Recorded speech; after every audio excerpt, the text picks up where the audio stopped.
जय हिंद, राधे राधे दोस्तों। तो देखिए, लास्ट वीडियो में हमने आपका बेसिक मैथमेटिक्स का जो हमारी 11th फाउंडेशन की क्लासेस चल रही थी उसमें हमने आपको 2 यूनिट कंप्लीट करवाने के बाद में बेसिक मैथमेटिक्स स्टार्ट किया था और उसमें हमने आपके बेसिक मैथमेटिक्स के लगभग 7 टॉपिक पढ़े थे। उसमें 7वां टॉपिक हमारा ग्राफ स्टार्ट हो गया था और लास्ट वीडियो में हमने ग्राफ के टाइप्स स्टार्ट कर दिए थे। तो ग्राफ के टाइप्स में पहला टाइप्स जो हमने पढ़ा था वो पढ़ा था स्ट्रेट लाइन ग्राफ या सरल रेखीय ग्राफ, और इसकी इक्वेशन का जो फॉर्म होता है वो होता है y equal to M X plus minus और प्लस माइनस सी।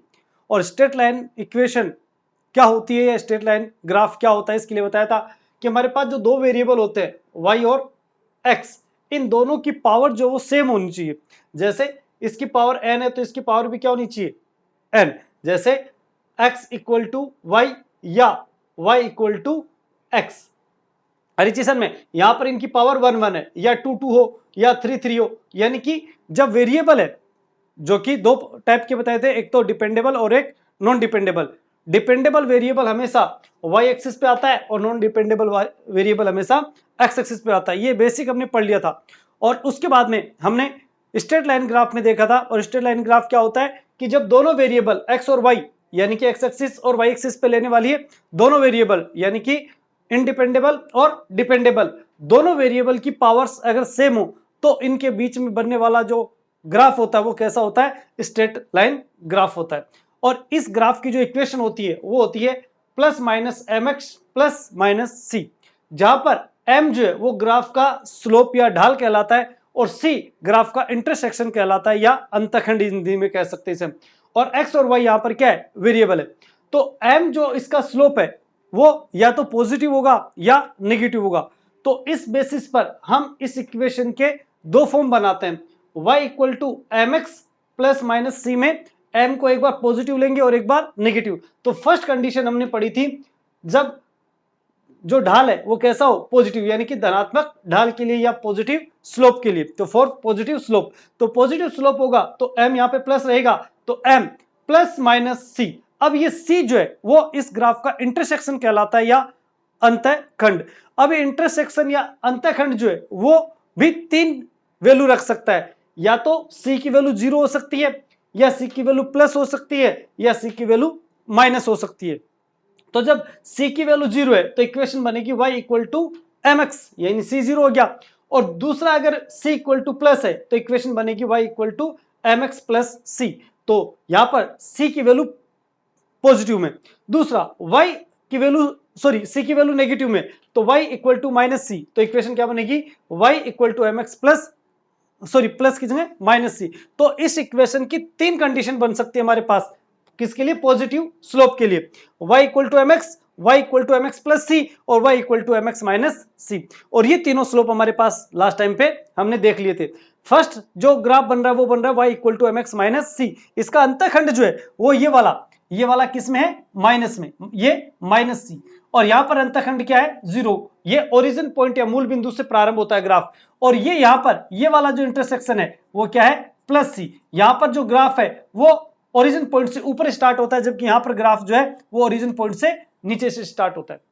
अब इन तीनों ही कर्व में जो एंगल को मापने की डायरेक्शन है वो एंटी क्लॉकवाइज है। क्या है, एंटी क्लॉकवाइज है। इसलिए यहां पर जो टेन थीटा आएगा, टेन थीटा का मतलब ढाल m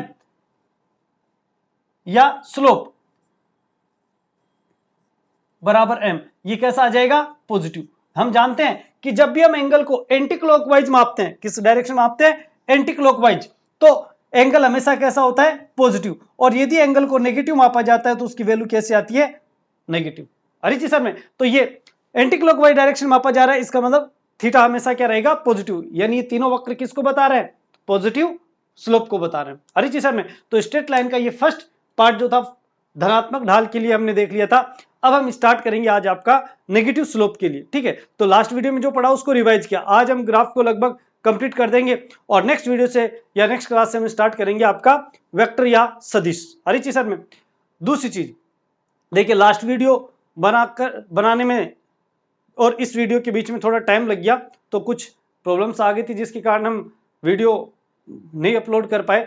अब आपके रेगुलर वीडियो जो है वो आते रहेंगे और जल्दी ही आपकी जो 12th फाउंडेशन की क्लास थी जो हमने रोक दी थी वो भी आपकी 1 या 2 तारीख से रेगुलर स्टार्ट कर देंगे, ठीक है। लेकिन आप लोगों का सबका फर्ज है कि इन क्लासों को मैक्सिमम उन बच्चों तक पहुंचाइए जो घर रह करके या सेल्फ स्टडी करते हुए फाउंडेशन क्लासेस कर रहे हैं, ठीक है। तो चलिए हम आगे चलते हैं और पढ़ते हैं इस ग्राफ के लिए नेगेटिव स्लोप। अब हमारे पास आता है स्ट्रेट लाइन ग्राफ में जो इक्वेशन थी y equal to plus minus M X plus minus C, इसमें हमने पॉजिटिव वाली कंडीशन देखी। अब हम देखेंगे फॉर नेगेटिव स्लोप, यानी m की वैल्यू जो वो क्या हो, नेगेटिव यानी ऋणात्मक ढाल के लिए। तो यहां पर m माइनस में तो minus M X plus minus C. अब इस c जो इंटरसेक्शन है इसकी वैल्यू फिर से वही 3 कंडीशन हो सकती है कि या तो ये 0 हो सकता है या पॉजिटिव हो सकता है या नेगेटिव हो सकता है। तो पहली कंडीशन देखते हैं कि जब इफ c इक्वल टू 0 तो y इक्वल टू क्या आ जाएगा, माइनस एम एक्स। अरे जी सर में अब जो ग्राफ प्लॉट होगा उस ग्राफ को प्लॉट करने के लिए हम क्या कर सकते हैं, ग्राफ को प्लॉट करने के लिए x और y की वैल्यू रख सकते हैं। ये x एक्सिस, ये y एक्सिस, ये आपका ओरिजिन पॉइंट,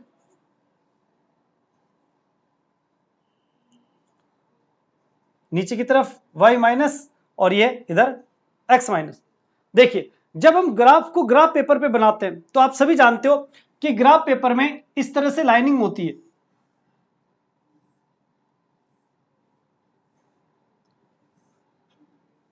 इस तरह से डब्बे बने होते हैं। और आपने एनालिसिस किया होगा इसमें टोटल 10 लाइंस होती है। कितनी होती है, 10 लाइंस। इसमें जो 10 लाइंस के बीच की ये जो डिस्टेंस होती है ये होती है 1 cm यानी 1 सेंटीमीटर। और 1 सेंटीमीटर में कितने mm होते हैं, 10 mm। कितने होते हैं, 10 mm। ये शायद मैंने छोटा लिखा दिख रहा होगा लेकिन आपको मैं बोल रहा हूं तो सुनाई दे रहा होगा कि ग्राफ जब प्लॉट करते हैं तो इस तरह का हमारे पास एक ग्राफ पेपर होता है और इस ग्राफ पेपर में हमारे पास एक डब्बे की यानी एक बॉक्स की जो लेंथ होती है वो कितनी होती है, 1 सेंटीमीटर। और इसमें छोटी छोटी 10 लाइंस होती है और पर लाइन की जो वैल्यू होती है वो कितनी होती है, 1 mm। कितनी होती है, 1 mm यानी 10 mm मिलकर के 1 सेंटीमीटर बनाते हैं। तो इस वैल्यू के अकॉर्डिंग हम यहां पर अगर कर्व बनाते हैं तो देखिए x की वैल्यू रख करके हम y की वैल्यू निकाल सकते हैं। तो x की वैल्यू अगर 0 है तो y की वैल्यू भी क्या आएगी, 0। और x की वैल्यू अगर 1 है तो y की वैल्यू क्या आएगी, माइनस m। और x की वैल्यू अगर 2 है तो वैल्यू आएगी माइनस 2m। यानी कि x की वैल्यू पॉजिटिव में चल रही है इधर, ये x 1 2 3 ऐसे। तो जो y की वैल्यू आ रही है वो नेगेटिव में आ रही है यानी कि नीचे की तरफ इधर 1 2 3। तो 1 पर 1, यहां पर 2 पर 2, 3 पर 3, इस तरह से। अरे जी सर में अब इन पॉइंटों को जब हम मिलाएंगे तो आपके पास इस तरह से ये कर्व बनेगा। अगे जी सर में इस कर्व में अगर आप यही वैल्यू अगर माइनस में रखते जैसे -1 -2 तो माइनस माइनस मल्टीप्लाई होकर के ये क्या हो जाता, प्लस m प्लस 2m। यानी कि अब जब x की वैल्यू आप माइनस में रखोगे, -1 -2 -3 ऐसे, तो y की वैल्यू जो पॉजिटिव में आ रही है 1 2 3 ऐसे, 1 पे 1 2 पे 2 3 पे 3 इस तरह से। और इन पॉइंट्स को जब आप मिलाओगे तो इधर भी एक स्ट्रेट लाइन ग्राफ बनेगा। यानी ये जो ग्राफ है वो इस तरह से आपको प्राप्त होगा। यानी ये ग्राफ ओरिजिन पॉइंट से गुजरेगा, किससे गुजरेगा, ओरिजिन पॉइंट से पास होगा। और ये जो ग्राफ है वो किसके लिए है, y equal to minus M X. अब इसके ग्राफ को देखिए, इस ग्राफ को अगर इस ग्राफ में अगर आपको थीटा कैलकुलेट करना है यहां पर तो देखिए आपको थीटा एक्स एक्सिस से स्टार्ट करेंगे तो किस डायरेक्शन में मापा जा रहा है, क्लॉकवाइज। जबकि एंटी क्लॉकवाइज जब हम एंगल माप रहे थे तो ये पॉजिटिव एंगल था और अब क्लॉकवाइज माप रहे हैं तो ये एंगल कैसा आएगा, इस एंगल की वैल्यू आएगी नेगेटिव में। यानी अब जो स्लोप है m उसकी वैल्यू कैसी आएगी, नेगेटिव। और अगर थीटा की डायरेक्शन से ना पता करना चाहो तो यहां पर दो वैल्यू के संगत में हम कैलकुलेट कर सकते हैं। जैसे मैंने यहां पर ये दो वैल्यू ले ली, ठीक है, थोड़ा सा इसको क्लियर करके लेते हैं। जैसे मैंने यहां पर ये दो वैल्यू ले ली, एक ये वाली और एक ये वाली। यहां पर x1 और ये x2, x1 और ये x2, इसका जो डिफरेंस है वो हो जाएगा डेल्टा x बराबर x2 माइनस x1। अब आप देख सकते हो x2 की वैल्यू x1 से ज्यादा है, यानी जो ये जो अंतराल आएगा वो कैसा आएगा, पॉजिटिव। ये जो डिफरेंस आएगा वो कैसा आएगा, पॉजिटिव डिफरेंस आएगा। इसी के अगर संगत हम अगर y की वैल्यू देखें यहां पे, तो ये है y1 और ये है y2, और दोनों ही नेगेटिव में, दोनों क्या है, नेगेटिव में। यहां से अगर इन दोनों का डिफरेंस लेते हैं हम डेल्टा y, तो डेल्टा y इक्वल टू आएगा y2 माइनस y1, और ये अंतराल जो है वो कैसा आएगा, नेगेटिव। कैसा आएगा, नेगेटिव, क्योंकि y2 की नेगेटिव में वैल्यू ज्यादा है और y1 की कम है। तो वैसे भी देखो ये माइनस और ये प्लस, ठीक है, तो यहां पर y2 माइनस में और ये माइनस माइनस प्लस हो जाएगा, तो प्लस, और इन दोनों में y2 बड़ा है, इसलिए जो अंतर आएगा वो भी y2 के अकॉर्डिंग आएगा, यानी कि नेगेटिव आएगा। तो यहां का अंतराल नेगेटिव और यहां का अंतराल पॉजिटिव है। अब देखिए इस लाइन को अगर आगे तक बढ़ाया जाए तो यहां पर एक इंटरसेक्शन पॉइंट आ जाएगा हमारे पास, और अब देखिए यहां पर ये एंगल थीटा है, तो थीटा के सामने लंब, और ये वाली भुजा आधार हो जाएगी, तो लंब यानी कि delta Y upon delta X यानी कि आधार, और लंब बटे आधार बराबर टेन थीटा, और ये वैल्यू नेगेटिव में जबकि ये पॉजिटिव में, तो टेन थीटा की जो वैल्यू आ रही है वो भी किस में आ रही है, नेगेटिव में, और टेन थीटा नेगेटिव है तो स्लोप भी कैसा होगा, नेगेटिव। आगे जी सर में, तो इस तरह से हम प्रूफ कर सकते हैं कि यहां पर जो स्लोप आ रहा है ग्राफ का वो कैसा आ रहा है, नेगेटिव। तो नेगेटिव स्लोप का जो ये इक्वेशन है, इसमें ये वक्र भी कहां से गुजर रहा है, ओरिजिन पॉइंट से, लेकिन इसका जो स्लोप है वो कैसा आएगा, नेगेटिव आएगा। ठीक है, तो ये भी एक स्ट्रेट लाइन इक्वेशन होगी या स्ट्रेट लाइन ग्राफ हो गया हमारे पास। अब हम इसकी दूसरी कंडीशन देखते हैं, if C equal to plus C, यानी सी की वैल्यू कैसी है, पॉजिटिव, और सी की वैल्यू पॉजिटिव है तो y इक्वल टू क्या आएगा, minus M X plus C, और यहां से अगर हम देखें तो x बराबर 0 पर y इक्वल टू क्या आएगा, प्लस सी, यानी इस बार जो कर्व होगा वो ओरिजिन पॉइंट से प्रारंभ नहीं होगा। x इक्वल टू 0 पर y की वैल्यू क्या आ रही है, पॉजिटिव, यानी यहां पर कहीं पॉइंट आएगा, तो ये प्लस सी को डिनोट कर रहा है, किसको डिनोट कर रहा है, प्लस सी को। और जब x की वैल्यू 1 है तो इसकी वैल्यू आएगी माइनस एम प्लस सी, यानी माइनस की ओर बढ़ती हुई वैल्यू है, यानी कि नीचे की तरफ जाएगी। y की वैल्यू नीचे माइनस में, ऊपर प्लस में, तो इसका मतलब नीचे की तरफ, तो ये कर्व जो है वो इस तरह से आएगा यहां पर, अरे सर में। और यहां से अगर स्ट्रेट लाइन से मैं एंगल को मापना चाहूं तो ये एंगल भी क्लॉकवाइज डायरेक्शन में, अतः यहां पर भी जो स्लोप होगा टेन थीटा वो कैसा आएगा, नेगेटिव। कैसा आएगा, नेगेटिव। आगे सर में, और इधर बढ़ाना चाहे तो ये कर्व इधर भी आगे भी बढ़ सकता है जब x की वैल्यू माइनस में बढ़ाएंगे। अरे जी सर में, तो ये दूसरी कंडीशन होगी। तीसरी कंडीशन,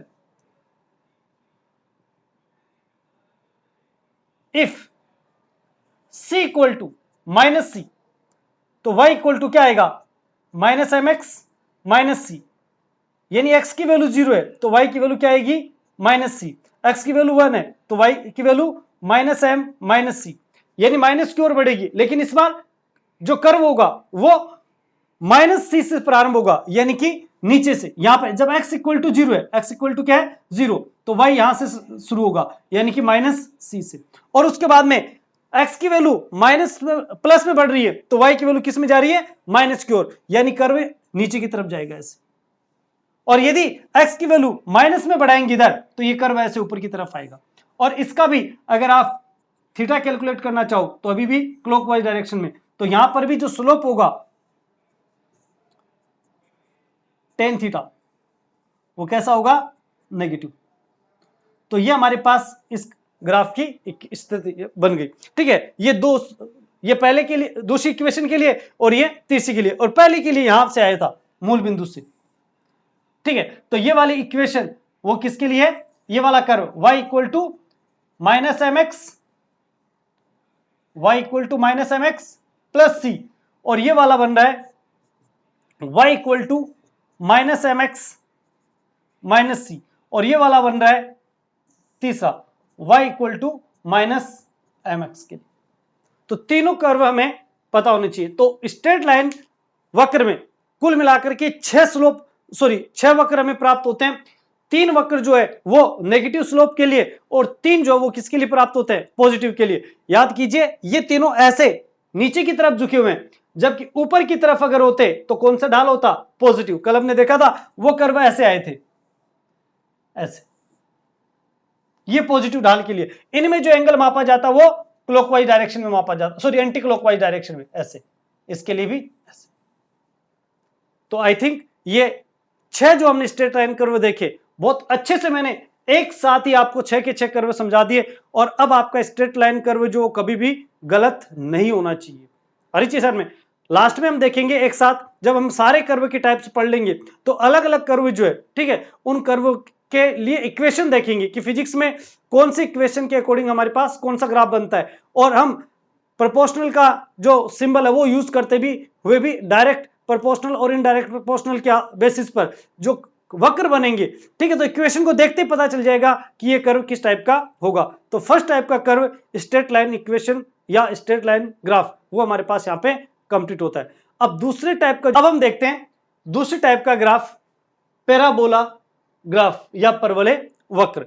परवलय वक्र क्या होता है, इसके लिए इक्वेशन दी जाती है y की power c equal to C X की पावर b, और यहां ध्यान देने वाली बात है कि a not equal to b and a and b not equal to minus n, यानी ना तो ये दोनों पावर जो है वो सेम होगी और ना ही इनमें से किसी भी पावर की वैल्यू जो वो नेगेटिव होगी। अरे जी सर में, यानी n की वैल्यू, n यानी जो भी वैल्यू होगी a और b की वो नेगेटिव नहीं होगी, केवल क्या होगी, पॉजिटिव होगी, और दोनों की वैल्यू बराबर नहीं हो सकती। यानी मैं अगर इसको लिखना चाहूं y equal to C X, तो ये पॉसिबल नहीं है, क्योंकि ये स्ट्रेट लाइन कर्व हो गया। कैसा हो गया, स्ट्रेट लाइन कर्व, क्योंकि दोनों की पावर जो वो सेम होगी, तो ये जो है हाइपर नहीं सॉरी पैराबोला का कर्व समीकरण नहीं है। हाँ, अगर ये होता y equal to X square, तो ये किस तरह का कर्व होता, परवलय या पैराबोला। आगे चीज सर में, और दूसरा ये पावर माइनस में नहीं हो सकती, किसमें नहीं हो सकती, माइनस में, ये भी ध्यान रखना, यानी कि बट्टा में नहीं हो सकती। जैसे मैं लिखूं y equal to C upon X square, तो ये वास्तव में सी एक्स की पावर -2 है, तो यहां पर x की पावर जो वो किस में चली गई, माइनस में, तो ये भी पॉसिबल नहीं है। आगे जी सर में, तो ये वाली कंडीशन और ये वाली कंडीशन, ये दोनों ही इसमें पॉसिबल नहीं होगी, ध्यान रखना। तो यहां पर a और b की वैल्यू इक्वल नहीं हो सकती, a और b की वैल्यू नेगेटिव भी नहीं हो सकती। तो ये हमारे पास पैराबोला या परवलय वक्र की एक सिंपल समीकरण है, ठीक है। अब इसके टाइप्स देखते हैं, ठीक है, पैराबोला के टाइप्स। तो पैराबोला के टाइप्स जो है, टाइप्स ऑफ पैराबोला ग्राफ, ठीक है। तो पहला इसमें हम टाइप देखते हैं y equal to C X की पावर b, जहां b ग्रेटर देन 1 है, ठीक है, एंड पॉजिटिव है, एंड पॉजिटिव, ठीक है। तो यहां पर आपको यह दिया गया है कि जो y इक्वल टू है वो है सी एक्स की पावर b, b की वैल्यू 1 से बड़ी है या 1 से भिन्न है, ठीक है, और वैल्यू कैसी है, पॉजिटिव है। तो जैसे y equal to C X square, ऐसे। अगे जी सर में, या इसी को मैं चाहूं तो लिख सकता हूं y equal to C X, और या इसी में लिख सकता हूं y square equal to C X, यानी या तो पावर जो है वो x की ज्यादा है या पावर y की ज्यादा है, दोनों में से किसी की भी ग्रेटर देन हो सकती है। तो उस स्थिति में हम कर्व बनाते हैं, तो पहले इसके लिए लेते हैं, इस इक्वेशन के लिए x इक्वल टू 0 पर y की वैल्यू क्या आएगी, 0, x इक्वल टू 1 पर y की value c, x equal to 2 पर y की value 4c, x equal to 3 पर y की वैल्यू आ जाएगी 9c, और इसी तरह से ये बढ़ता जाएगा।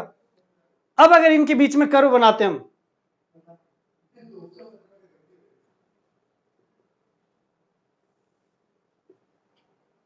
ये ओरिजिन पॉइंट हमारे पास, ये x, ये y, ये माइनस y, ये plus x, sorry minus x। देखिए, अब अगर हम इस कर्व को प्लॉट करना चाहे तो x 0 पर y भी 0, x इक्वल टू 1 पर y इक्वल टू सी, यानी यहां पर कहीं पे c, ये 1। फिर x इक्वल टू 2 पर y की वैल्यू 4 गुना हो गई, यानी 1 2 3, और भी ऊपर तक ले जा सकते हैं, 1 2 3, ये 4, फिर 5 6, इस तरह से। तो y पे ये वैल्यू 2, 1 पर 1, ऐसे। फिर 3 पर x बराबर 3 पर ये 9 डायरेक्ट ही, तो यहां पर ये और भी सीधा ऊपर चला जाएगा कहीं पर, ये 7 8, ये 9, तो यहां पर ये पॉइंट आ जाएगा डायरेक्ट। तो आप इन पॉइंटों को अगर मिलाते हो तो ये इस तरह से प्राप्त होगा आपको। अरे जी सर, में ये कर्व का शेप हो गया। और यही शेप अगर मैं x की वैल्यू माइनस में रखता, किस में रखता, x की वैल्यू माइनस में, तब भी स्क्वायर होके प्लस ही हो जाता। यानी अगर x -1 रखता तब भी ये c, ये -2 रखता तो 4c, ये -3 रखता तो 9c, क्योंकि यहां स्क्वायर हो रहा है और x का जब स्क्वायर होता है तो माइनस वैल्यू भी किस में आ जाएगी, पॉजिटिव में, यानी ये कर्व है इस तरफ जाएगा। आगे जी सर में। अब हम देखते हैं इस वाली इक्वेशन के लिए, यानी कि इस बार पावर जो है वो y की ज्यादा है, किसकी ज्यादा है, y की। तो y की वैल्यू रख के देख लेते हैं, पहले y की वैल्यू रख लेते हैं, यहां पे रख लेते हैं, और यहां x की वैल्यू कैलकुलेट करते हैं। y की वैल्यू 0 है तो x की वैल्यू भी 0, y की वैल्यू 1 है तो x की वैल्यू 1/c, इसकी वैल्यू 2 है तो ये 4/c, 3 है तो ये 9/c, इस तरह से। अरे जी सर में, यानी कि डिवाइड में। लेकिन इस बार आप देख सकते हो कि x की वैल्यू एक्सपोनेंशियल, सॉरी, x की वैल्यू जो वो तेजी से बढ़ रही है बजाय किसके, y के। यानी y की वैल्यू 1 2 3 बढ़ती है, इतने में x की वैल्यू बहुत ज्यादा बढ़ जाती है यहां पर इस डायरेक्शन में, 1 2 3 4। तो जब ये x 1 है, सॉरी y की वैल्यू 1 है तो इसकी वैल्यू भी 1 लगभग यहीं पर, लेकिन जब 2 है तो ये 4, यानी कि y की वैल्यू 2 और ये 4 यहां पर। तो ये जो कर्व आएगा वो इस तरह से आएगा और आगे बढ़ेगा। आगे जी सर में। तो कुल मिलाकर के ये दोनों कर्व देखने पर, ये वाला और ये वाला, ये दोनों तरह के जो वक्र है वो किस तरह के वक्र है, पैराबोला वक्र, यानी कि परवलय वक्र। परवलय वक्र की सबसे बेस्ट ट्रिक बताता हूं, कभी गलत नहीं होगा, कभी भी गलत नहीं होगा। इन दोनों की पावर जो वो डिफरेंट होती है, ये तो मैं पता चल गया, दोनों की पावर क्या होती है, डिफरेंट होती है। और दोनों की पावर नेगेटिव नहीं होनी चाहिए, किसी की भी पावर नेगेटिव नहीं होनी चाहिए। ये तो पता है कि x और y की वैल्यू दोनों की क्या रहेगी, जो पावर होगी वो पॉजिटिव में होगी और डिफरेंट होगी। और इसमें जो घात छोटी होगी, ध्यान देना, जिसकी घात छोटी होगी, परवलय वक्र उसी की तरफ झुकेगा, परवलय वक्र उसी की तरफ झुकेगा। अरे जी में यहां देखना, यहां पहले कर्व में, इसमें इस कर्व में आप देख सकते हो y की वैल्यू में y की पावर 1 है जबकि x की पावर कितनी है, 2। इसका मतलब यहां y की पावर छोटी है, तो y की पावर छोटी है तो कर्व किसकी तरफ झुक गया, y की तरफ। और यदि यहां पर आप देखो तो y की पावर 2 है जबकि x की पावर 1 है, यानी यहां पर किसकी पावर ज्यादा है, y की, तो कर्व किसकी तरफ झुकेगा, x की तरफ। ये देखिए ये x की तरफ झुक गया। तो परवलय वक्र में इतनी ज्यादा कोई प्रॉब्लम नहीं आती। परवलय वक्र में सीधा सा हमें पता है कि जो पावर्स होगी हर चीज में वो नेगेटिव नहीं होगी, एक्स और वाई दोनों में से किसी की भी, और दोनों ही पावर नेगेटिव भी नहीं होगी, तो बराबर भी नहीं होगी और नेगेटिव भी नहीं होगी। और जिसकी पावर छोटी होगी उसकी तरफ जो कर्व झुक जाएगा अगली चीज में। और ये ग्राफ चार तरह से बन सकता है, इस तरह से, इधर भी, इधर भी, इधर भी, इधर भी और इधर भी। अगली चीज में ये वाला जो कर्व है वो ऊपर वाला कर्व, ध्यान देना, ये बता रहा है y equal to C X square को, यानी यहां पर y की वैल्यू, y की पावर छोटी है, ये स्क्वायर की जगह क्यूब भी हो सकता है, ठीक है। इसकी पावर जो है वो एक से ज्यादा हो सकती है, 2 हो सकती है, 3 हो सकती है, 4 हो सकती है, 5, कितनी भी, लेकिन 2 या 2 से ज्यादा होगी। और इस ये वाला जो इक्वेशन है वो है y square equal to C X, यहां पर भी y की पावर जो है वो 2 के अलावा 3, 4, 5 कुछ भी हो सकती है, लेकिन 1 से ज्यादा होगी। एक से क्या होगी ज्यादा, और भिन्नांक में भी हो सकती है, बट्टा में भी, लेकिन एक से बड़ी होनी चाहिए, ठीक है ना। जैसे इसकी पावर 3/2 भी हो सकती है, 4/5 भी, सॉरी 4/3 भी हो सकती है, लेकिन एक से बड़ी होनी चाहिए, छोटी नहीं होनी चाहिए। छोटी होगी तो फिर कर्व जो छोटी घात की ओर ही झुकेगा। आगे चीज सर में, और ये वाली वैल्यू भी उसी की तरह, लेकिन यहां पर जो इक्वेशन होगी वो माइनस में आएगी, जैसे Y square equal to minus C X square, sorry C X, क्योंकि माइनस की तरफ बन रहा है। इसी तरह से ये ऊपर की तरफ बन रहा तो ये नीचे की तरफ क्या आ जाएगा, Y equal to minus C X square. अगर माइनस का चिन्ह हो तो ग्राफ जो अपोजिट डायरेक्शन में चला जाएगा, किस में चला जाएगा, अपोजिट डायरेक्शन में। तो आई थिंक ये जो परवलय वक्र था वो आपको समझ में आया होगा। एक बार फिर से ध्यान दीजिएगा परवलय वक्र में कि इक्वेशन होती है ए वाई की पावर ए सी एक्स की पावर बी। यहां पर ए और बी दोनों ही बराबर नहीं होगी और दोनों में से किसी का भी मान यानी किसी की भी वैल्यू नेगेटिव नहीं होगी। आगे जी सर में, और यहां पर पावर डिफरेंट होने के कारण जो कर्व बनता है उस कर्व को हम क्या बोलते हैं, परवलय या पैराबोला कर्व बोलते हैं। और इस पैराबोला कर्व का जो झुकाव होता है वो उस तरफ बनेगा जिस तरफ घातें कम होती है। जैसे यहां पर x की घात कम थी तो x की तरफ झुक गया, यहां y की घात कम थी तो y की तरफ झुक गया। ये वैल्यू ऊपर की तरफ यानी y पॉजिटिव की तरफ आएगा ये कर्व, यदि यहां पर ये वैल्यू प्लस में, और ये वैल्यू अगर नेगेटिव में है तो कर्व किधर झुक जाएगा, नीचे की तरफ। इसी तरह से ये वाली वैल्यू अगर यहां पर पॉजिटिव है तो इस तरफ झुकेगा, और ये वाली वैल्यू अगर माइनस में, इधर देखिए ये, तो किधर झुक जाएगा, x माइनस की तरफ। अगली चीज सर में, तो ये हमारे पास परवलय वक्र पूरा होता है यहां पर, ठीक है। अब हमारे पास तीसरा वक्र आता है हाइपर पैराबोला या अति परवलय वक्र, ठीक है। पास तीसरा जो कर्व आता है या ग्राफ आता है वो कौन सा आता है, हाइपर पैराबोला ग्राफ या अति परवलय वक्र। अति परवलय वक्र में क्या इक्वेशन बनेगी, इक्वेशन होगी y equal to C upon X. यहां पर इसकी पावर a और इसकी पावर b। यहां पर आप देख सकते हो कि यहां पर भी वही इक्वेशन स्थिति है कि a not equal to b, यानी a और b की पावर जो है, सॉरी यहां सेम भी हो सकती है भाई, यहां ऐसी कंडीशन नहीं है, वहां तक क्योंकि व्युत्क्रम है। कुल मिलाकर के यहां जो अर्थ निकलता है वो क्या निकलता है कि यदि मैं इन दोनों को इक्वल करता हूं, ठीक है, तो यहां पर कुल मिलाकर के इसी इक्वेशन को मैं लिख सकता हूं x की पावर b y की power a equal to c। यानी यहां a और b की वैल्यू कुछ भी हो सकती है, but a and b not negative, इनकी वैल्यू जो है यहां पर ऋणात्मक नहीं होनी चाहिए। हां यहां पर बराबर करोगे तो नेगेटिव आ सकती है, ठीक है ना, लेकिन यहां पर ये नेगेटिव नहीं होती। तो कुल मिलाकर ये घातें कैसी होती है, व्युत्क्रम होती है। कैसी होती है, व्युत्क्रम घातें होती है। अब इनके लिए कर्व कैसे बनेगा, जैसे इसके टाइप्स देखते हैं, टाइप्स ऑफ हाइपर पैराबोला।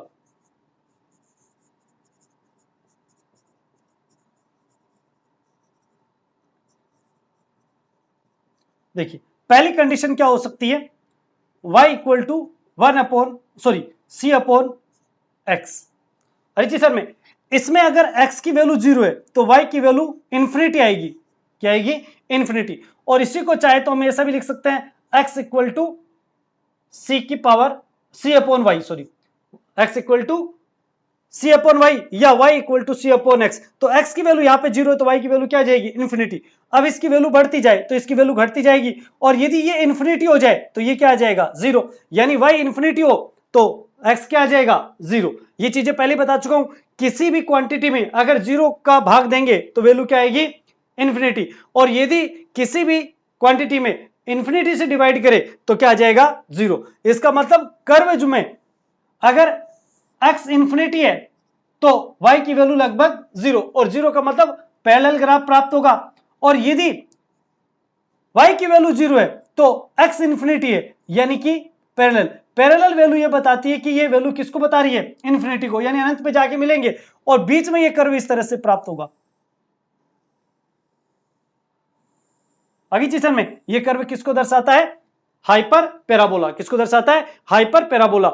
इसमें ये घातें जो है वो अलग अलग हो सकती है या सेम भी हो सकती है, लेकिन व्युत्क्रम होती है, इसलिए इन सभी ग्राफों को हम व्युत्क्रम ग्राफ भी कहते हैं। क्या कहते हैं, व्युत्क्रम ग्राफ, ठीक है। इसमें जैसे पहली इक्वेशन हमारे पास बनती है y equal to C upon X, दूसरा इसी में बनता है y equal to C upon X square, इसी में तीसरा कर्व बनता है y equal to C upon root of X. इस तरह से और भी कई कर्व बन सकते हैं, इनकी पावर जो अलग अलग भी हो सकती है। जैसे इसी में अगर मैं लिखूं तो लिख सकता हूं y equal to C upon X की पावर 3 लिख सकता हूं, ठीक है।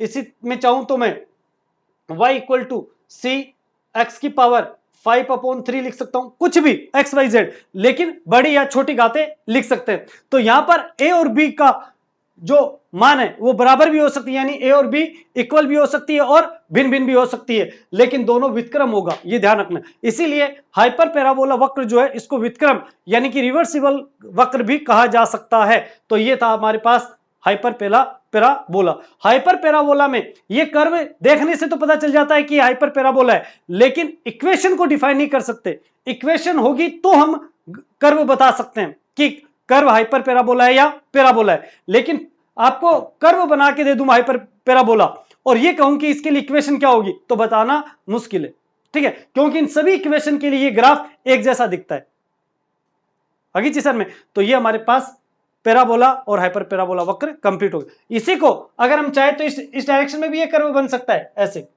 ठीक है, सेकंड कोऑर्डिनेट में भी बन जाएगा, थर्ड कोऑर्डिनेट में बन जाएगा और फोर्थ कोऑर्डिनेट में भी बन जाएगा।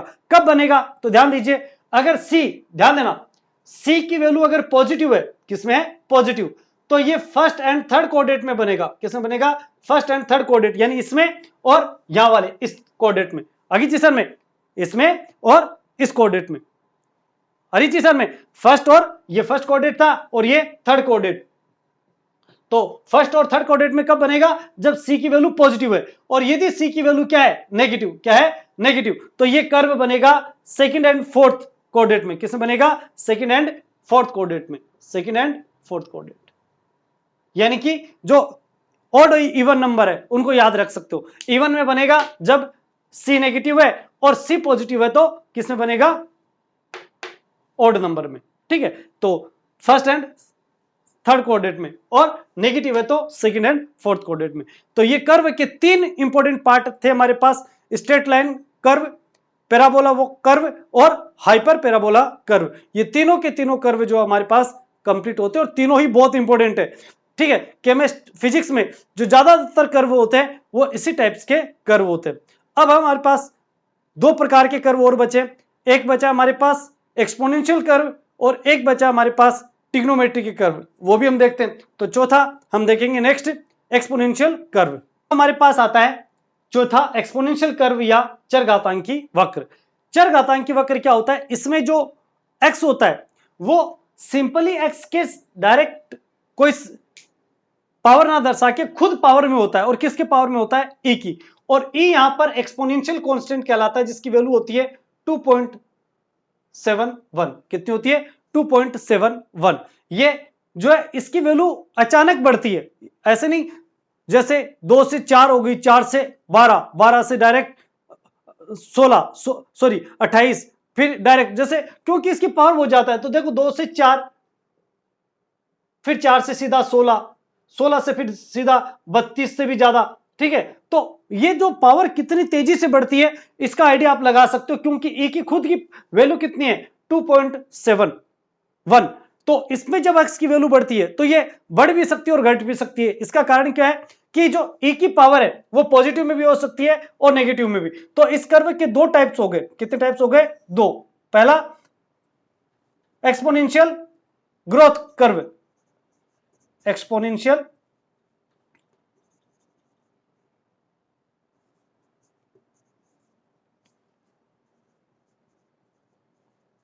ग्रोथ कर्व, और दूसरा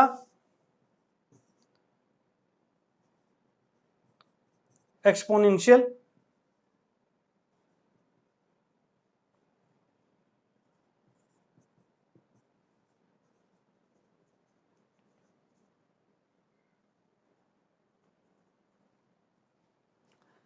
चलिए तो देखिए, इस कर्व की दो कंडीशन हो सकती है, या तो एक्सपोनेंशियल ग्रोथ कर्व या डीके, यानी कि या तो कमी ग्राफ या वृद्धि ग्राफ।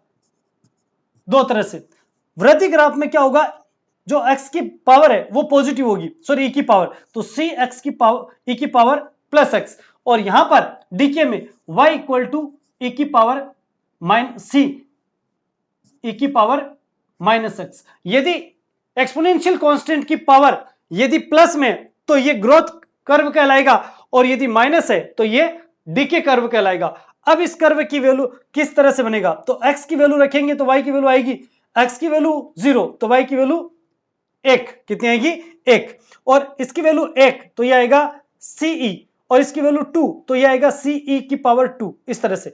तो ये देख सकते हो आप एक्सपोनेंशियल ग्रोथ हो रही है इसके अंदर। तो इसका जब हम कर्व बनाएंगे x और y के बीच में, तो x 0 पर y की वैल्यू 0 नहीं है, y की वैल्यू c है यहां पर, सॉरी c क्या होगी c, तो यहां कोई वैल्यू रख रहा है ये, तो ये ग्राफ यहां से ऐसे चल रहा है आगे जी सर में। उसके बाद में आप देख सकते हो यहां पर e के बाद में जैसे जैसे x की वैल्यू बढ़ती जा रही है 1 2, तो ये 1 की तुलना में बहुत तेजी से बढ़ता है ऐसे, फिर 2 पे बहुत और तेजी से, इस तरह से। तो ये कर्व इस तरह से प्राप्त होगा हमें, स्ट्रेट लाइन कर्व नहीं प्राप्त होकर कैसे होता है, इस तरह से बहुत तेजी से ग्रोथ होता है, इसे बोलते हैं एक्सपोनेंशियल ग्रोथ। और डीके कर्व में क्या होगा, यहां पर भी ये एक निश्चित मान से घटना प्रारंभ होगा, क्या होगा, ये निश्चित मान से बढ़ना प्रारंभ होता है, जबकि निश्चित मान से घटना प्रारंभ होता है, इस तरह से, इस तरह से, और ये अनंत पे जाकर के 0 होगा, अनंत पे जाके क्या होगा 0। अगे जी सर में ये कर्व इस तरह से, यहां पर ये x बराबर 0 पर y की वैल्यू क्या आएगी c, और c से ये घटना प्रारंभ होता है। आगे जी सर में ये वाला कर्व जो है वो जो न्यूक्लियर फिजिक्स में हम पढ़ते हैं, तो वहां पर जो न्यूक्लियर डीके होता है, यानी कि नाभिकीय विखंडन होता है, ठीक है, नाभिकीय विखंडन के अंदर हम देखते हैं कि जो रेडियो एक्टिव नाभिक है, यानी कि जो एक्टिव न्यूक्लियर है, वो धीरे धीरे विघटित होते जाते हैं, यानी कि डिवाइड होते जाते हैं, और उनकी संख्या जो लगातार घटती जाती है, और किस क्रम में घटती जाती है, एक्सपोनेंशियल चरघातांकी रूप से कमी होती जाती है। इसी तरह से जब हम कैपेसिटर पढ़ते हैं, तो कैपेसिटर की डिस्चार्जिंग में भी उसका जो चार्ज है वो एक्सपोनेंशियल रूप से क्या होता है, कम होता है, और एक्सपोनेंशियल रूप से ही क्या होता है, बढ़ता है। तो ये दोनों ही कर्व जो है वो एक्सपोनेंशियल कर्व को दर्शाते हैं, ठीक है, एक एक्सपोनेंशियल ग्रोथ और एक एक्सपोनेंशियल डीके। आगे जी सर में, तो ये एक्सपोनेंशियल कर्व भी आपको ध्यान होने चाहिए, या चरघातांकी वक्र। आगे जी सर में, तो ये जो बेसिक हमारे पास 4 टाइप्स के वक्र थे, straight line curve, parabola curve, hyper parabola curve, और ये चौथा एक्सपोनेंशियल कर्व, ये चारों हमारे पास कंप्लीट होते हैं। अब पांचवा और अंतिम हमारे पास बचता है, वो बनता है ट्रिग्नोमेट्री के इक्वेशन पे आधारित कुछ कर्व, ठीक है। पास अंतिम और चौथा कर्व आता है ट्रिग्नोमेट्रिक कर्व या त्रिकोणमितीय वक्र। ये जो कर्व होते हैं ये हम जनरली साइन और कोस के लेते हैं, और ये वक्र आपके बहुत काम आएंगे। एक तो सिंपल हार्मोनिक मोशन यानी कि एसएचएम गति में, और दूसरा आता है एसी अल्टरनेटिव करंट में, तो वहां बहुत काम आने वाले हैं, लेकिन अभी इनको समझिए। तो साइन का कर्व या तो प्लस में है या माइनस में, उसी तरह से कोस का कर्व या तो पॉजिटिव में लेंगे या नेगेटिव में। अब यहाँ पे साइन और कोस की जो वैल्यू है वो हम रेडियन में या डिग्री में वैल्यू रख करके कैलकुलेट कर सकते हैं। जैसे यहाँ पर, तो यहाँ पर मैं x की वैल्यू जो है वो या तो रख सकता हूं 0 या π/6, π/3, 4, π/4, π/3 या π/2, ठीक है। तो y की वैल्यू आएगी हमारे पास ये 0 पे जो साइन की वैल्यू होती है वो होती है 0, तो ये भी 0 आ जाएगा। ये 30 पर 1/2 तो a/2, फिर 45 पर 1/√2 यानी a/√2, फिर ये √3/2 तो a√3/2, फिर 1 तो ये a, इस तरह से। आगे जी सर में जब हम इसके लिए कर्व बनाएंगे तो ये कर्व इस तरह से बनेगा, ये x की वैल्यू, ये मूल बिंदु, और ये y, 0 पर 0, ठीक है, π/2 सॉरी π/4 से पहले π/6, फिर π/4, फिर π/3,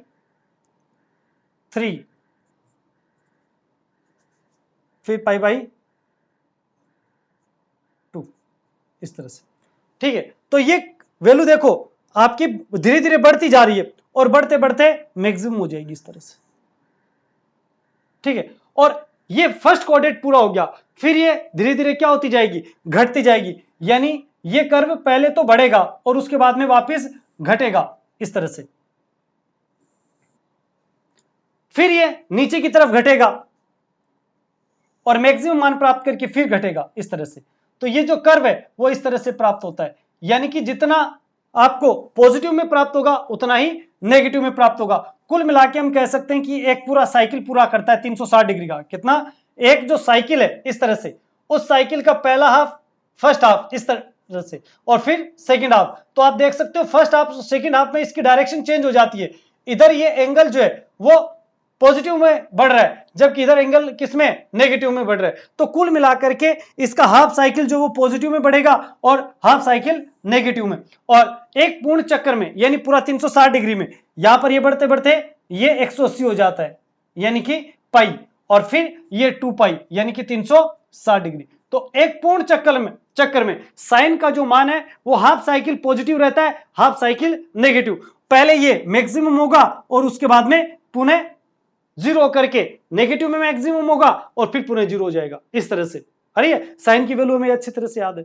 और यही कर्व यदि माइनस में के लिए लेते हैं तो यही सेम बनता, लेकिन उल्टी डायरेक्शन में बनता, यानी इसका जस्ट मिरर इमेज। क्या बनता? मिरर इमेज इस तरह से, ये वाला। ठीक है,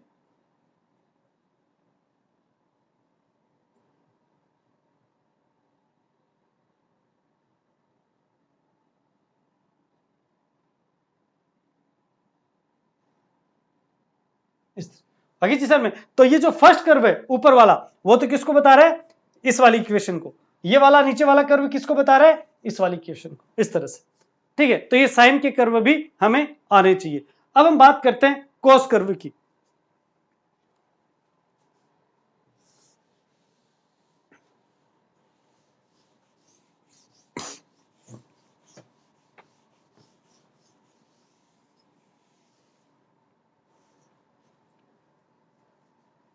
देखिए कोस कर्व में अगर हम देखें, कोस कर्व में अगर हम देखें तो कोस कर्व में क्या है?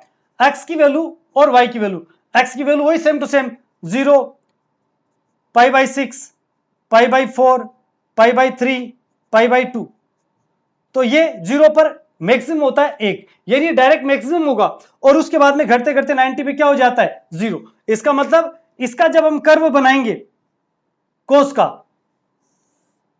एक्स एक्सिस और ये वाई एक्सिस, तो इसका ग्राफ मैक्सिमम से प्रारंभ होगा यहां से प्लस ए से, और धीरे धीरे घटते घटते क्या होगा? 0 किस पर? 90 पर, यानी कि पाई बाई 2 पर। और उसके बाद में ये कर्व नीचे की तरफ चलेगा और फिर ऊपर। तो यहां पर आकर के इसका एक चक्कर कंप्लीट होगा, यहां पर 360 या फिर 2 पाई, और यहां पर पाई बीच में, ये पाई या 180। तो आप देख सकते हो कोस का कर्व भी साइन की तरह ही हाफ चक्कर नेगेटिव होता है और हाफ चक्कर पॉजिटिव होता है, लेकिन इसका पॉजिटिव आधा आधा दो भागों में डिवाइड होता है। क्यों? क्योंकि जहां पर साइन की वैल्यू 0 होती है वहां पर कोस की वैल्यू क्या होती है? मैक्सिमम होती है। तो इसका कर्व जो वो कोस से थोड़ा सा अलग टाइप, सॉरी साइन से थोड़ा सा अलग टाइप का बनता है। ये कर्व है y equal to A cos X के लिए, आगे जी सर में। और इसके लिए बनाते तो सेम बनता, लेकिन नीचे से बनता यहां से, क्योंकि माइनस ए से स्टार्ट होता, माइनस ए से, और ये कर्व इस तरह से बनता,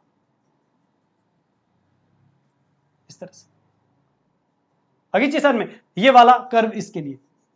तो ये हमारे पास साइन और कोस के कर्व भी कंप्लीट, और ये बहुत इंपॉर्टेंट है। तो आज हमने आपके जो कर्व थे, ग्राफ्स, सारे टाइप्स के हमने ग्राफ देख लिए।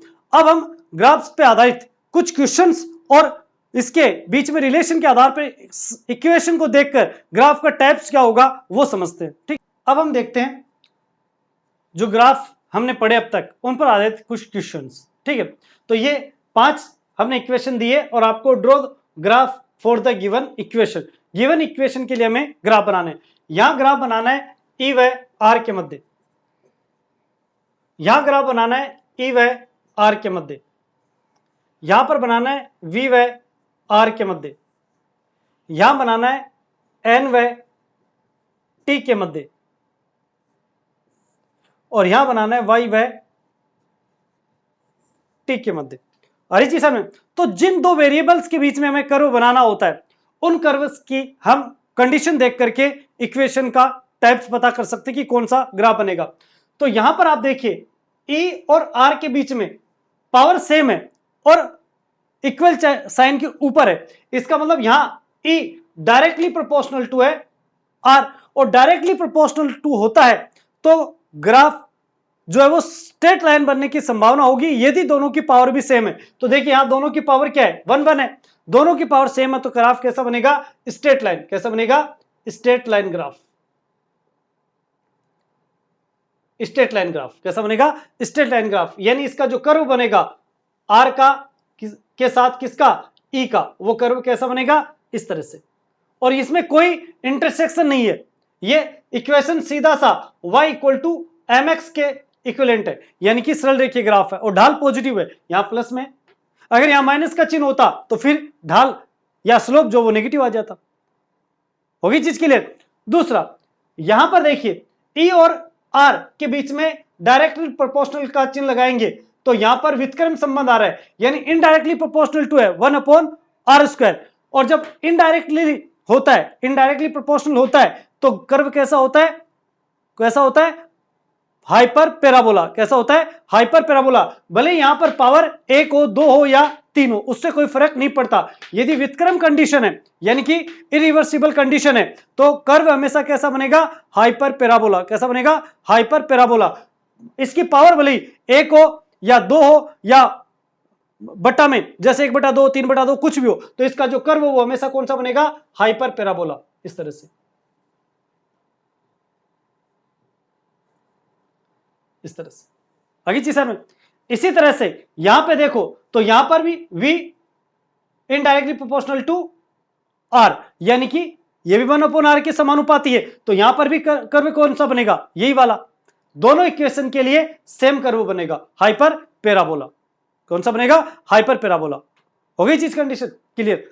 अब हम देखते हैं ये वाला, तो दूसरा जो कर्व है वो पहला, दूसरा, तीसरा हो गया। अब हम बात करते हैं चौथे की। तो चौथे में देखिए एक्सपोनेंशियल है और एक्सपोनेंशियल कांस्टेंट की जो पावर है टी वो किसमें, नेगेटिव में। और मैंने कहा था एक्सपोनेंशियल की पावर अगर पॉजिटिव में है तो एक्सपोनेंशियल ग्रोथ होगी और यदि नेगेटिव है तो एक्सपोनेंशियल डीके होगा। और यहां पर ये जो डीके प्रारंभ होगा वो इसके टी इक्वल टू 0 पर, तो टी और एन के बीच में कर्व बनाना है, तो एन और टी के बीच में रिलेशन एक्सपोनेंशियल है और ये पावर माइनस में, तो टी की पावर 0 है, सॉरी ई की पावर 0 यानी टी 0 हो तो ये वैल्यू 1 हो जाएगी और ये आ जाएगा एन नोट। क्या आ जाएगा, एन नोट, यानी इसकी वैल्यू मैक्सिमम है यहां पर। और उसके बाद में ये कर्व धीरे धीरे घटता घटता अनंत पे जाके क्या हो जाएगा, 0, इन्फिनिटी पे जाके क्या होगा, 0। ये एक्सपोनेंशियल डीके का कर्व बनता है। क्या बनता है, एक्सपोनेंशियल डीके का कर्व। अगली चीज सर, अब बात करें इसकी, तो ये तो साइन कर्व बन रहा है, ठीक है। ये आपके सिंपल हार्मोनिक मोशन में कण के विस्थापन की समीकरण है, ठीक है। y इक्वल टू यानी उसके डिस्प्लेसमेंट की इक्वेशन है y equal to a sin omega t, और इसका कर्व जो हम जानते हैं वो कैसा बनेगा, साइन कर्व। इस तरह से, ये साइन कर्व इस तरह से। तो इक्वेशन को देखते ही पता चलना चाहिए कि जो कर्व बनेगा वो स्ट्रेट लाइन होगा या पैराबोला होगा या हाइपर पैराबोला होगा, एक्सपोनेंशियल होगा या फिर कोई ट्रिग्नोमेट्रिक कर्व होगा। एक्सपोनेंशियल और ट्रिग्नोमेट्रिक कर्व को तो इक्वेशन देखते ही पता चल जाता है। बात बचती है किसकी, पैराबोला की और हाइपर पैराबोला की। और स्ट्रेट लाइन में भी इजीली पता चल जाता है कि दोनों जो वेरिएबल है, डिपेंडेबल और नॉन डिपेंडेबल, इनकी जो पावर्स है वो इक्वल होती है और दोनों पॉजिटिव होगी या दोनों नेगेटिव होगी। तो कुल मिलाकर सेम सिंबल के साथ में सेम पावर होगी तो स्ट्रेट लाइन कर्व बनेगा। और यदि इक्वेशन में व्युत्क्रम कर्व बनता है, व्युत्क्रम संबंध आता है यानी इनरिवर्सिबल, तो इनडायरेक्टली प्रोपोर्शनल संबंध आता है तो हाइपर पैराबोला होगा, और डायरेक्टली प्रोपोर्शनल टू आता है तो पैराबोला कर्व होगा। आगे चीज में तो कर्व को पहचानना इतना आसान तरीके से मैंने कर्व को समझाया कि ये 2-3 क्लासें हमने कर्व के लिए, चाहता तो मैं 15-20 मिनट की एक वीडियो बना करके आपके लिए डाल देता, लेकिन मेरा उद्देश्य था कि बेसिक मैथमेटिक्स में आपको ढंग से करवाऊं। अब देखिए बेसिक मैथमेटिक्स में हमने लगभग 10-11 वीडियो बनाए और एक एक वीडियो ज्यादा नहीं 15-15, 20-20, 25-25 मिनट का है, तो इस हिसाब से जोड़ा जाए तो लगभग 2 से 3 घंटे की, 3 से 3.5 घंटे मान लीजिए, 3 से 3.5 घंटे का टोटल क्लास हुई है बेसिक मैथमेटिक्स की। लेकिन ये क्लास आपके लिए बहुत इंपॉर्टेंट है, भले आप 11th फाउंडेशन कर रहे हो, 12th फाउंडेशन कर रहे हो, नीट के एग्जाम की तैयारी कर रहे हो या जेईई मेंस की, अगर आप इसको ढंग से पढ़ोगे तो निश्चित तौर पर आपको इसका बहुत फायदा आगे होने वाला है। ठीक है, तो यहां पर अब हमारा बेसिक मैथमेटिक्स है वो कंप्लीट होता है। अब नेक्स्ट वीडियो में हम मिलेंगे आपको नए चैप्टर के साथ और नए टॉपिक के साथ, और वो होगा हमारा वेक्टर। वेक्टर को भी हम 11th और 12th फाउंडेशन का एक कॉमन चैप्टर ही मानकर चलते हैं, और बेसिक मैथमेटिक्स को भी, क्योंकि जब हम 12th का फाउंडेशन स्टार्ट करते हैं तब भी बेसिक मैथमेटिक्स तो एक बार पढ़ना ही चाहिए। उसी तरह से वेक्टर को भी 12th पढ़ रहे हो तब भी पढ़ना ही चाहिए। इसलिए बेसिक मैथमेटिक्स और वेक्टर का जो पोर्शन है उसकी प्लेलिस्ट आपको अलग अलग मिलेगी। ठीक है, जब आप अपने YouTube चैनल पे जाओगे तो आपको 11th फाउंडेशन 12th फाउंडेशन की प्लेलिस्ट अलग अलग मिलेगी, उसी तरह से बेसिक मैथमेटिक्स और वेक्टर की प्लेलिस्ट भी अलग अलग मिलेगी, और उसमें फर्स्ट वीडियो से लास्ट वीडियो तक आप देखते जाइए, आपका बेसिक मैथमेटिक्स पूरा हो जाएगा और उसी तरह से वेक्टर भी कंप्लीट होगा। ठीक है, तो मैंने अपनी तरफ से बहुत अच्छा प्रयास किया है, आई होप आप लोगों ने भी बहुत प्रयास किया होगा। और कुछ प्रॉब्लम्स आ रही थी बच्चों को कि इससे थोड़ा फॉन्ट जो आप छोटा लिखते हो तो थोड़ा बड़ा लिखा करो, मैंने कोशिश किया आज बड़ा लिखने का, और आई थिंक आज आपका ये जो बेसिक मैथमेटिक्स का पूरा हुआ है। और आप लोगों की सबकी ड्यूटी बनती है कि अपने इस चैनल को मैक्सिमम स्टूडेंट्स या आपके अपने दोस्तों के साथ में शेयर कीजिए, और मैक्सिमम से मैक्सिमम इसको सब्सक्राइब करवाइए, ताकि आने वाले समय में मैं आप लोगों के लिए और अच्छा प्रयास कर सकूं। और नो डाउट आप लोगों से मेरे को इंस्पिरेशन मिलता है, ऐसा नहीं कि आप सब्सक्राइब करोगे या लाइक करोगे तो मेरे को पैसा मिलेगा, मेरा उद्देश्य पैसों से नहीं है। मेरे पास जो टाइम बचता है मैं चाहता हूं कि उस टाइम का यूटिलाइजेशन मैं उन बच्चों के लिए कर सकूं जो घर बैठ करके अपने कमजोर पारिवारिक आर्थिक स्थिति की वजह से तैयारी बड़ी बड़ी कोचिंगों में नहीं कर पाते। वैसे कई यूट्यूब प्लेटफॉर्म है जहां पर आपको बहुत सारे वीडियो मिलेंगे, लेकिन मेरी तरह से या मैं अपनी तरफ से कह सकता हूं, ठीक है, और कोई करता होगा, मैं नहीं कह रहा कि कोई नहीं करता, लेकिन मैं अपनी तरफ से वो कोशिश कर रहा हूं कि आपको मैं वो सब कुछ यहां पर देने का प्रयास करूं जो ऑफलाइन क्लास में एक बच्चे को मिलता है। ठीक है, तो मिलेंगे नेक्स्ट वीडियो में, तब तक आप लोग इसको कंप्लीट कीजिए, और वेक्टर के साथ में नेक्स्ट वीडियो मिलेंगे, तब तक के लिए जय हिंद जय भारत।